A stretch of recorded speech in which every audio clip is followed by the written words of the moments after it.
Hello everyone, in today's lecture we will talk about the Einstein space. A manifold in which the Einstein tensor is 0 is called Einstein space.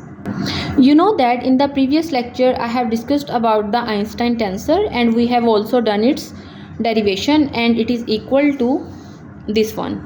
Okay, means GAD, that is equal to RAD minus 1 by 2 delta, this is a Kronecker delta, into R, that is equal to 0. Now students, if we contract this tensor, means if we will contract the Einstein tensor, then we will get this one where we have set A is equal to D. Now students, when we have an n-dimensional space, or you can say that an n-dimensional manifold, then when we set A is equal to D, then Kronecker delta X actually gives us a value that is equal to the dimension of a manifold. So here I have written down n. So if we plug out R as common, then we will get this value. Now students, when this G will be equal to 0, here we have two cases arise. G can be equal to 0 when R is equal to 0 and n is not equal to 0, and it can be equal to 0 when n is equal to 2.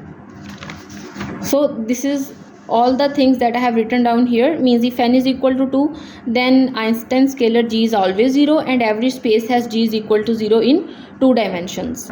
In a similar manner, when RAD means Ricci tensor is equal to 0, then we say that the space is Ricci flat. Okay, when Ricci tensor is 0. Student, this is all about this lecture. Thank you so much.